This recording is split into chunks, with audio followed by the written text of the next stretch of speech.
My name is Stacy Lichtenberg, and I work for the Bridge from Violence in Fremont, and I am the Community Education Coordinator. So I coordinate education programming in different school systems and youth programs within our 5-county area. The age we start with is pre-K, and we go through college.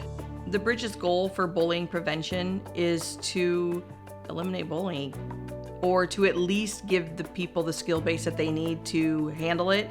They don't feel so overwhelmed by it where it affects their learning.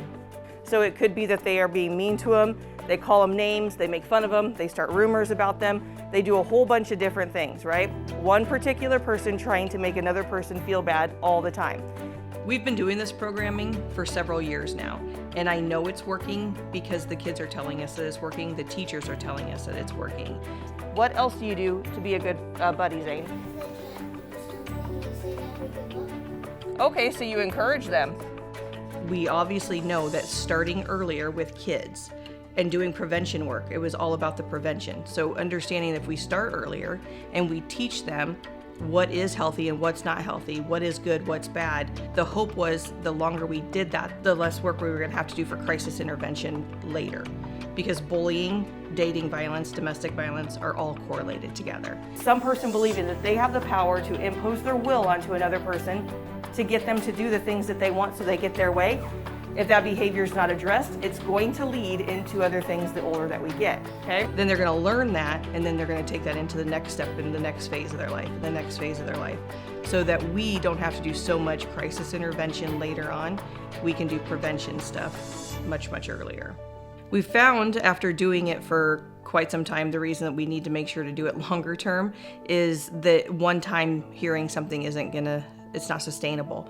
And so it's no different than if you're teaching somebody a math problem. You can teach it one time. By the time you have to test, people aren't going to do very good at it. So it's the repetitiveness of it and the consistency of doing it over and over again that helps build that confidence, but also the skill base that they need it so that they retain it and remember it longer. Dating abuse is defined as a pattern of actual or threatened acts of physical, sexual, or emotional abuse against a current or former dating partner to gain power, maintain control over that individual or relationship. I have 3 books in my office of letters kids have written to me, the impact that this programming has made for them. That is what helps me keep going and thinking, okay, we're not fighting this uphill battle consistently. I'm not naive enough to think that this is affecting every single person. They're gonna perceive it and utilize it the exact same way.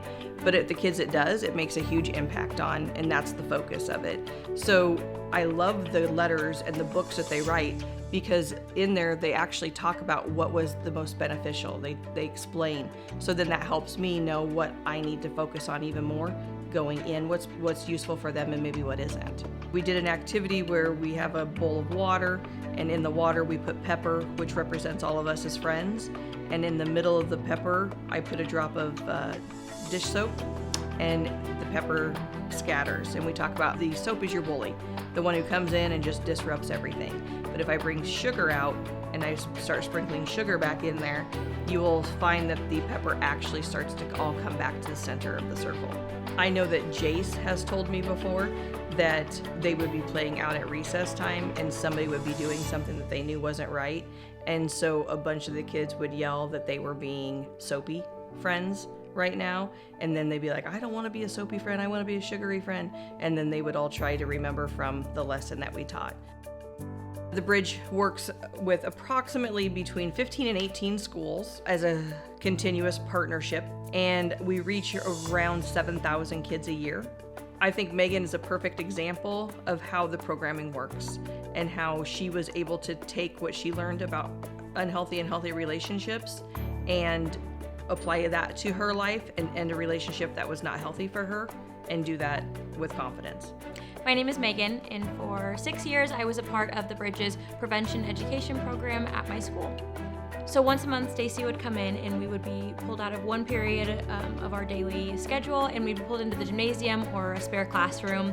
And Stacy would just kind of go through a video or a PowerPoint with us just about whatever topic that was that month.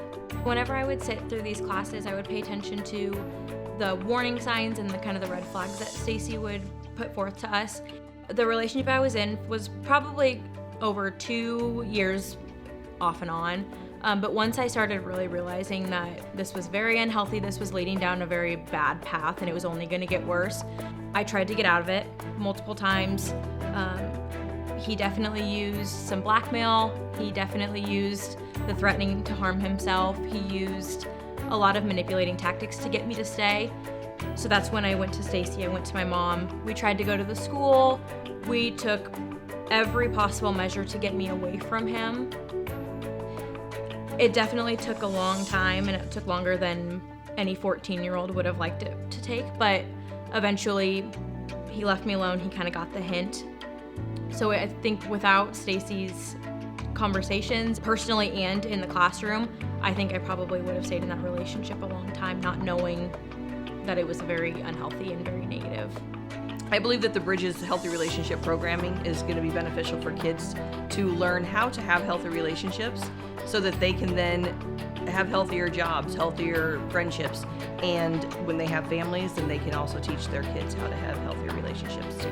What are the things that you do for other friends that make you a good friend and want to be around?